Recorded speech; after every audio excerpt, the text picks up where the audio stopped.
Hey guys, this is Tall from YouTube channel Traveling Tall. I'm here with my brother-in-law Leonard today. You want to say hi, Leonard, to the people? What's going on, people? So if you watched the road trip that me and Leonard's been on, we've been across this country in some pretty bad weather. We had a good time riding. We made it back, we're home safe, and there's plenty more videos that's going to be coming out soon. If you read the title, we're going to be talking about traveling on a motorcycle during COVID, what we learned, and we learned a lot. It's not the same. We traveled before COVID, and we traveled during COVID. So yes, much different. Yeah, but we also have a treat for you. We're going to be talking about an event that I'll be putting on at Bootlegger Harley-Davidson. I'm going to tell you that, and then we'll be getting into traveling on a bike during COVID. So first, let's roll the intro, and then we'll get started.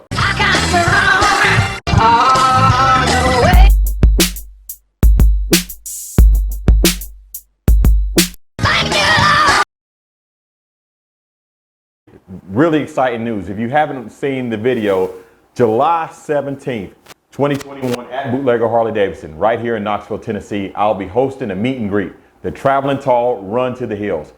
And some of your favorite YouTubers will be coming. I have Queen Sit, Robert Simmons, Cycle Fanatics, John from Cycle Fanatics, and Barbara CVO. And also we'll have an appearance by Rusty Bagger 24 for a meet and greet at Bootlegger Harley-Davidson in Knoxville, Tennessee. I'll put the address below.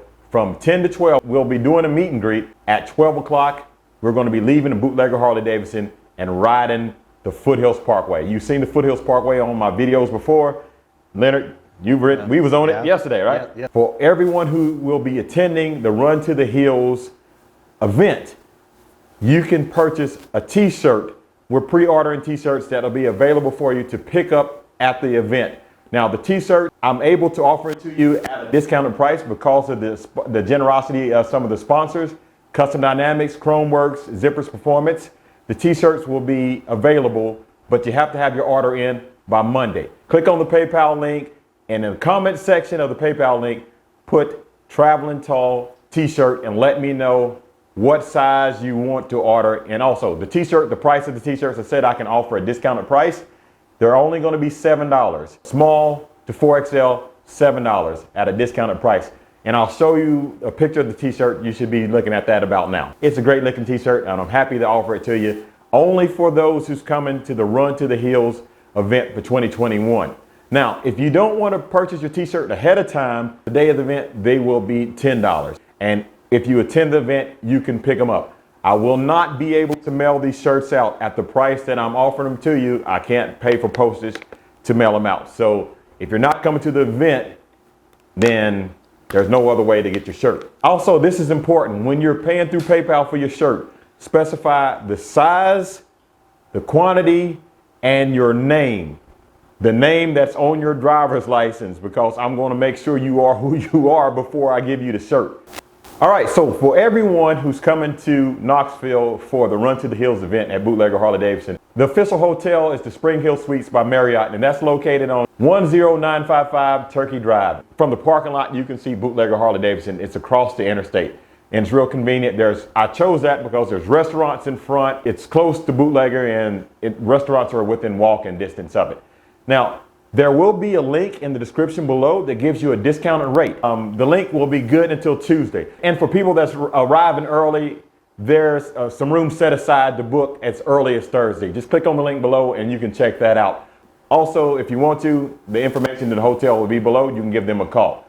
Now, for those who want to stay, they may be coming in a travel trailer or an RV, Tony Robinson at Bootlegger Harley-Davidson said you can give him a call. There's a little bit of space on the parking lot there. He will be the one who coordinates that. All right, so we're going to get into this, but guys, I want to tell you, we're going to have a good time. I'm looking forward to meeting Queen Sit. Never met her before. Robert Simmons, you guys know that I've ridden with him before. John from Cycle Fanatics with that 128 beast that he has, Silverback, Barbara CVO, and we'll have an appearance by Rusty Bagger 24. I'm looking forward to this event. The event, again, will be at Bootlegger Harley-Davidson, Knoxville, Tennessee, July 17th, 10 a.m. Eastern to 12 noon. 12 noon, we're going to be leaving and going on a ride to the Foothills Parkway and a little bit of the Great Smoky Mountains. You'll see it may be about a 130-mile ride with 2 gas station stops and a restroom stop. So if you can't ride a long distance or you have a bike that doesn't have a big tank on it, don't worry about it. We're going to be, the longest we're going to be on the bike is about maybe 50 minutes depending on traffic, right? Yeah, Yeah, and then everything else is going to be like 15, 20 minutes in between. But we're going to have a good time. Really nice roads to ride here, and I'm excited for you to come here. All right, so guys, that was a lot of information to take in. Hopefully you can show up at Bootlegger Harley-Davidson. I look forward to it. And again, check out those t-shirts. Those t-shirts are going to be, that's going to be a big deal. I haven't had merch in a long time, and hopefully you can stop by and get some. All right, guys, so traveling on a motorcycle during COVID. Now, this is Leonard. You guys know him. That's my brother-in-law. He rides the Street Glide. And we've been a couple of places before COVID. Yes, we have. And this time, traveling on a motorcycle during COVID is totally different. Yes. It's a thing, guys. It's totally different. So what is the biggest thing? What's the biggest difference? The restaurant, eating. The restaurants, guys. You know, oh, my goodness. They all know you like to eat. Yeah, they do. So it's the eating was the biggest thing. Yeah. And what happened? I'll let you tell the story. We got caught in the rainstorm, as everybody knows. We went into a restaurant to eat. We figured it's raining. We go inside, sit down and eat. We get inside. I look for a table. A few was blocked off, so I thought maybe they were social distancing. Then turns out you weren't allowed to eat in the restaurant at all. No. So we couldn't order nothing to eat and stay outside in the rain and eat. In the rain on the bike, yeah. We had to go find somewhere else. Yeah, and that wasn't easy. No, it wasn't. No, we went a couple of places to try to find something to eat. So guys, traveling on a bike during COVID, some cities and counties. Yes, counties and some, it seemed like some states were really, you couldn't go into some places and sit down and eat. So you would have to get something to eat and sit on your motorcycle outside in the parking lot and eat it. In this case, it was raining. Yeah. So that's pretty. We couldn't do that. And soggy food just don't work. Yeah, no, that doesn't work. And I'll say this too. We were just talking about the different counties and different places doing different things. The mask mandate. In Tennessee, in different places, you could go into a gas station and you didn't really have to wear your mask. But when it seemed like we went up north and there was a couple other places, you couldn't go in a gas station without your mask being on. And so luckily I had one in the motorcycle. Yeah, and I carry one with me all the time. Yeah, you could, it's just having the mask on, and there's certain places that wouldn't let you in a gas station if you didn't have a mask on. So that's something. It's just something that you don't expect. Yeah. I mean, being down here in Tennessee, and they're saying, okay, you vaccinated, no problem. You can go here, you can go there. Restaurants are open. And as we traveled, second or third day there, we realized that we were traveling at a state, and it was like you had to have a mask to come inside. Yeah. So that was our first cue to say, we thought that it was much more relaxed across the country, being that down here, that is much more relaxed. Everything's not like Tennessee, exactly. Yeah. You know what I mean? I mean, I should have known that. I should have known that. But it's just when you're going into a gas station real fast, and I've been vaccinated. I'll tell you that he has too. Yes. When you go into a gas station, you just think you're going in real fast, and they won't let you come in without a mask. I didn't expect that. So that was a little different. Yeah, that's probably two of the hugest thing. The huge thing was the mask and not being able to just go inside and eat. Yeah. Traveling across the country, when you go into a restaurant and there might be one, when I went to Pizza Hut there at the gas station, not the gas station, the travel center. Remember there was one guy working at the Pizza Hut, and there just wasn't any employees to fix anything. There was one guy. He had a line, he was fixing pizza. We stood there probably, I don't know. He was taking orders, and then he was going to make them. We had that at several places. We went to a place, a McDonald's, that said they only had 3 employees. Please be patient. Yeah. You know, and we had to go through the drive-thru on a motorcycle because the lobby wasn't open at all. Oh, yeah, I should have said that, too. Yeah. A lot of places did not let you go inside. You'd have to go through the drive-thru on the motorcycle. And if you have loud exhaust like I do and he does on his bike, then you have to turn your bike off, talk on the speaker, start your bike, or push your bike to the drive-thru, and that's been a thing. And by the way, if the sign says, let me just say this, quick story, guys.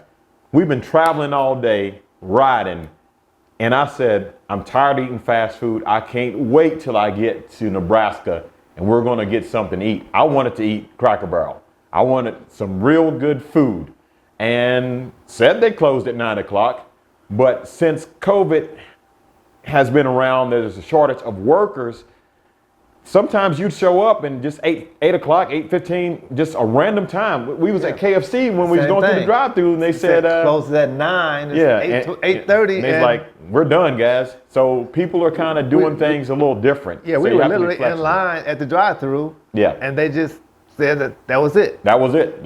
They're closed. Let's switch gears a little bit and talk about some other things, what we learned on the motorcycle. Now, you know, Leonard's bike had saddlebag problems. My bike had saddlebag problems. So day one, we headed up to the eastern states there and going through a construction zone, and I see it something out of the corner of my eye, something, and I like look down, and I wasn't sure what it was, but when I looked down, I see the chrome bar that your saddlebag sit on, which told me my saddlebag was gone. So me and Tall, we hooked up on the helmets, and I said, I lost my bag. And I thought you was talking about the roll bag. But it was actually the saddlebag. So I'm trying to get over behind the cones, behind the cones there, because it was construction zone. I get my bike stopped, and Tall's up ahead to get his stopped, and I walked back, which turned out to be longer than it looked. That was right.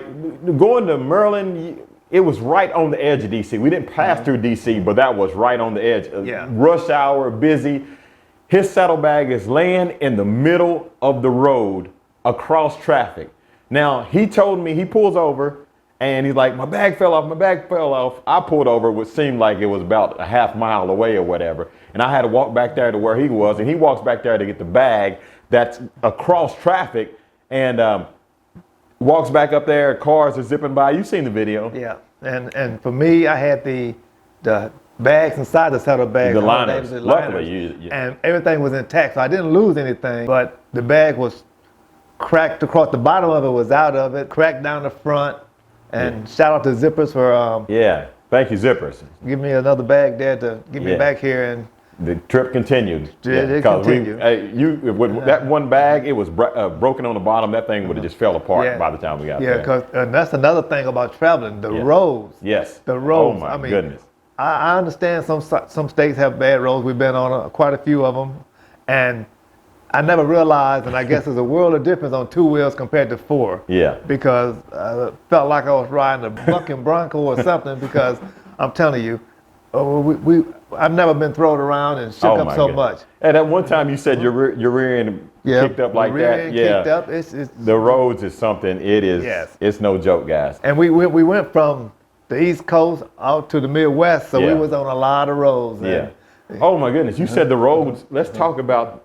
I mean, I know we're skipping around here. First of all, I had saddlebag trouble too. I'll say this. My latch fell off on my motorcycle. I'm riding. If you saw that video, I'm riding. I'm looking at him, and I'm like, what are you looking for? Because I see him filling and stuff. I'm behind him. And he said, my latch fell off. And I'm like. Right. That was the second day, wasn't it? Because yours yours did it the first day. Mine happened the second day. Yes. So luckily the latch fell between the motorcycle and the saddlebag, and I still was able to lift up the lid to get into it. Yeah. So shout out to Zippers Performance again. I went to Zippers, put it back together, Loctited it in, took about an hour or so doing it. I was trying to get this exactly right. Headed out to, we were going to Philly that day. No, we were headed to Haverty Grace. We was going to Haverty Grace that day.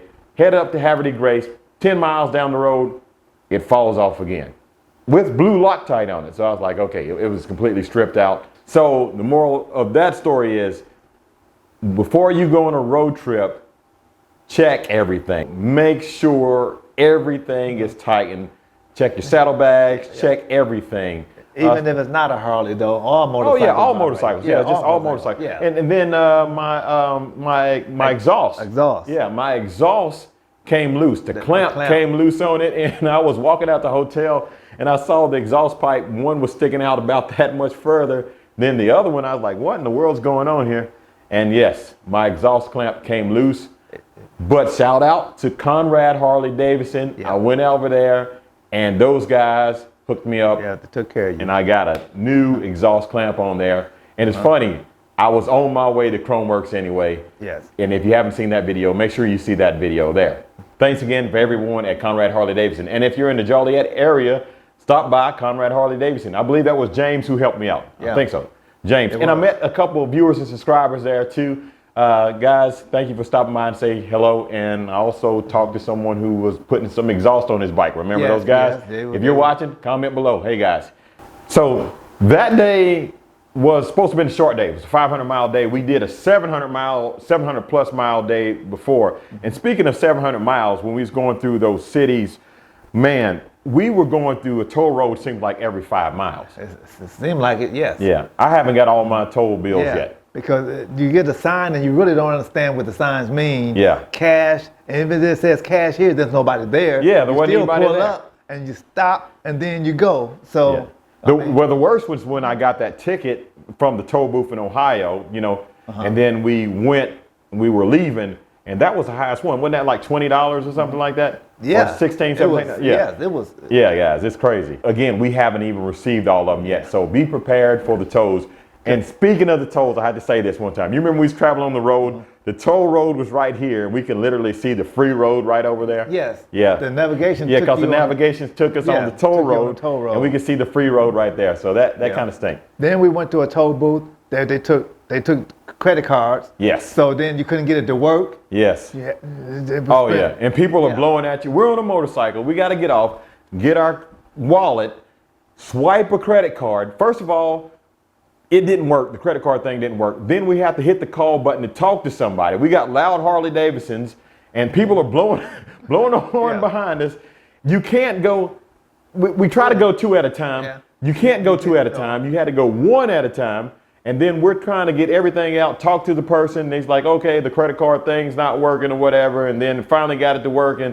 And then I'll pull off after tucking my wallet in and all that stuff. And I'll pull off, and then he pulls up next. And then he has to wait for the same person to get on there. And it took, you know, people are mad. They just don't answer when you push the button. You just have to wait because it seemed like it was one person covering like 10 toll booths. Yes. So it wasn't instantaneously. No, it was not. So the toll roads was a nightmare. And thinking back on it, we should have just got an easy pass. One of those easy passes. We never realized there was going to be that many. No.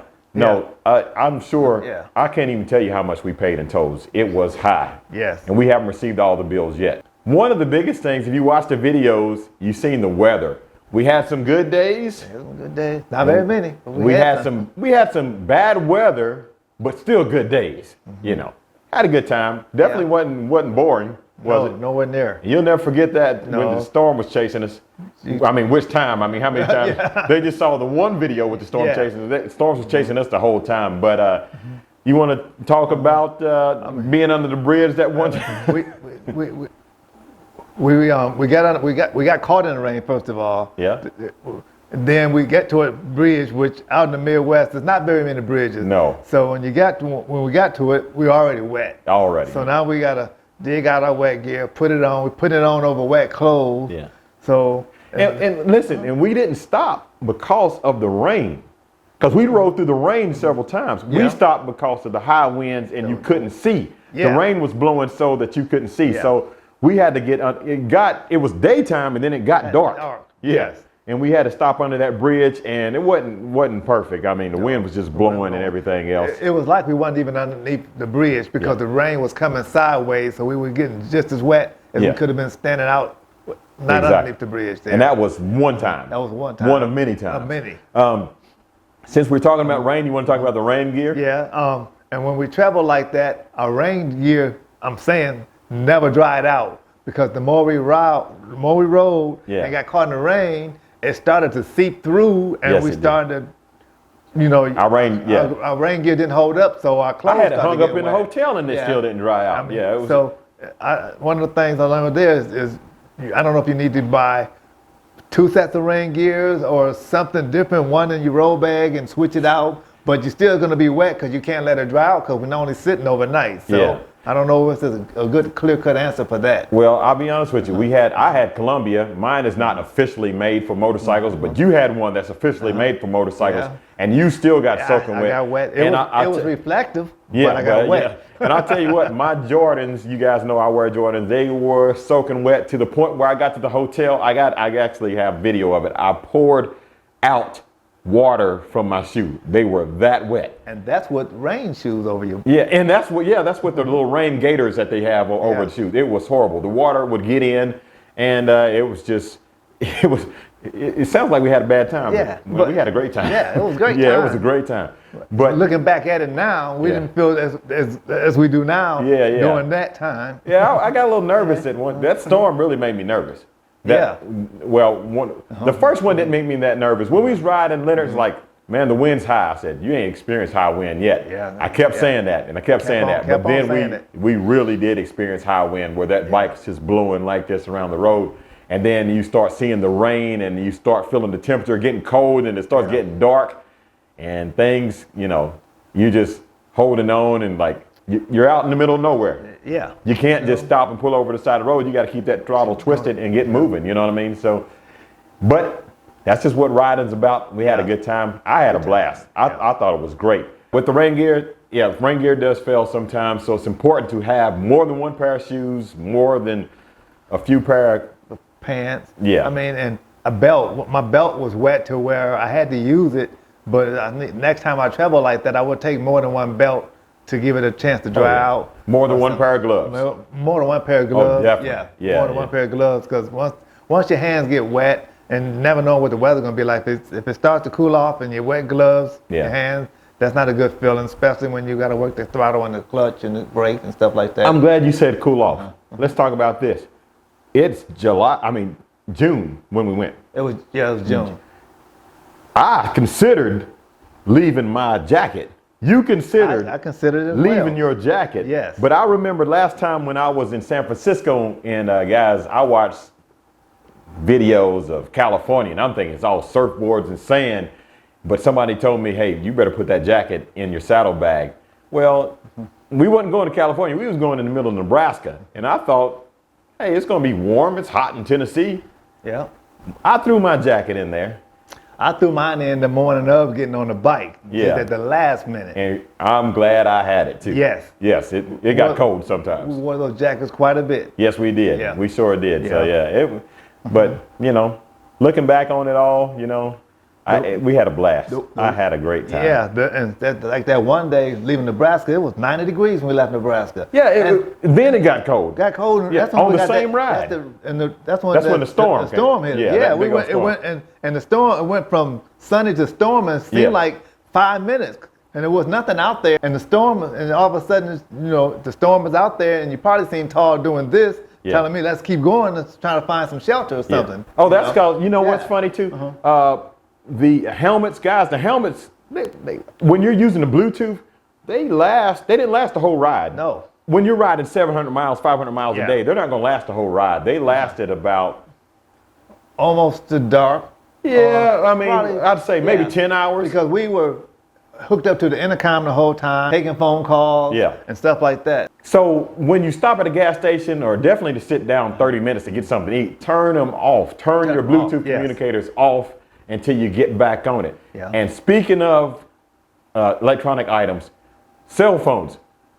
Coming in and out of service, I think, in the Roman and stuff drains. Chewing up the battery, just killing the battery. One of the things you might want to make sure you carry is a battery pack to charge your electronics. With the phone dying as quick as it did going through all the different time zone and roaming areas, after a few days I used my battery pack and plugged it up while we was traveling, and it made the phone last throughout the day. Yeah, and you can take the battery pack and charge your helmet too, your device. Yes, so a battery pack is really a good thing to have. Yeah. I was thinking about this, man. We ran into some really nice people at some dealerships. And by the way, I want to give a shout out, special thanks to the guys at Vehicle City Harley-Davidson.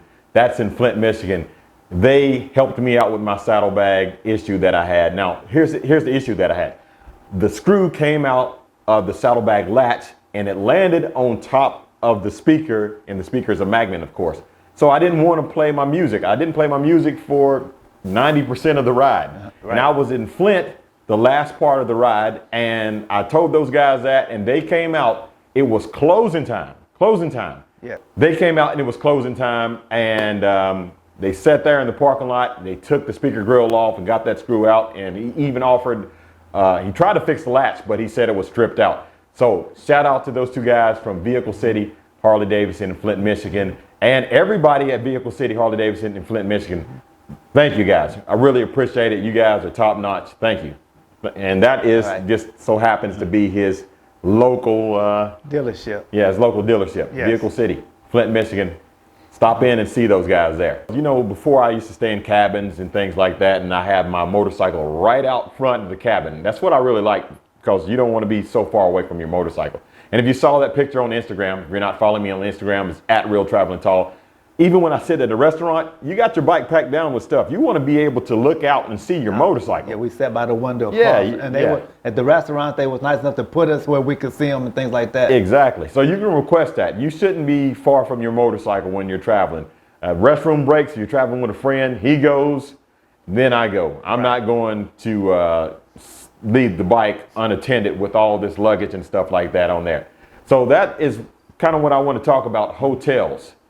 We were fortunate enough to run into some nice people at the hotel. They will let you park your bike right under the awning of the hotel. There, yes. Yeah.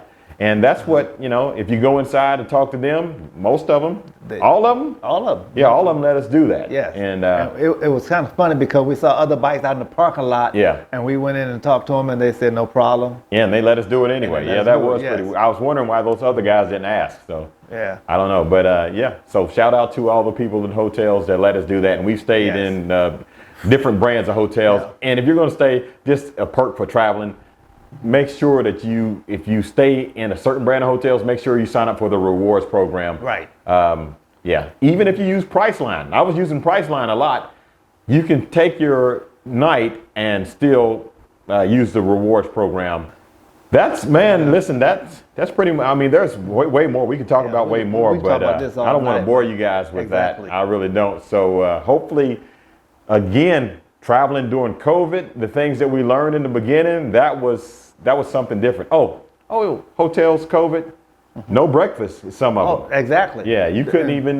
They gave you sandwiches. Yeah. Sandwiches, pre-wrapped sandwiches, biscuit sandwiches, things like that. There was no bacon or eggs. One or of them waffle. Yeah. I don't remember where, but I we think it did was have Holiday one. Inn. We had one that That actually we had a able full to eat- breakfast. Had a full breakfast. Yeah. But most of them had a sign up saying due to COVID, they're not serving full breakfasts, and they give you some. And some of the pools was Biscuit. closed too. They had closed pools. Yeah, and you couldn't get your room clean. I don't usually have that service anyway, but they wasn't offering cleaning services for your room. So if you wanted fresh towels or whatever, you had to request The you know. towels. Yeah, so that's a little different. Yeah. But yeah, all in all, let me finish this video with this. Storm. Running from the storm. Looked like a tornado. We was moving. I was a little scared. I ain't gonna tell no lie. I was too. Okay. We was in high winds, everything else, traveling. The first day we went for a 700 mile. We went the wrong way. It was a long day. Long day. Long day. The next day we went over 500 something miles. Long day. In the heat and ran into a storm. So with all those things, saddlebag falling off, latch falling off, that getting loosened up to everything. Yeah, with all those things that happened, did you have a good time? Yes, I had a good time, a real good time. That's my first time traveling that far, so Yeah. I enjoyed it more so afterwards or at the evening after we got through some of the rough times. But if I had to do it over again, I would. Exactly, guys. That's what I'm saying. I don't want to say anything that's going to discourage you. Yes.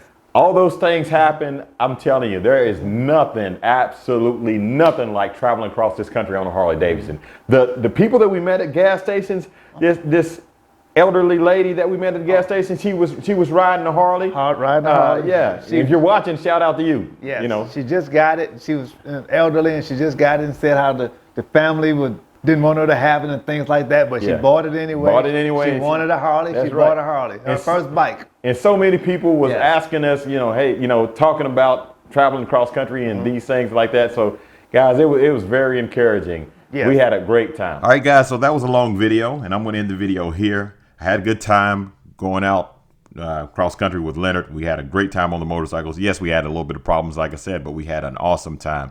Guys, I also want to remind you of the event, July 17th, 2021 at Bootlegger Harley-Davidson, the Traveling Tall Run to the Hills. We're going to have a great time at Bootlegger Harley-Davidson from 10 to 12. We're going to have a meet and greet. Guys, I want to thank you for watching. If you like this video, give it a thumbs up. If you'd like to see more like it, please subscribe. Don't forget to hit the notification bell to be notified. Keep gliding, and as always, have a blessed day.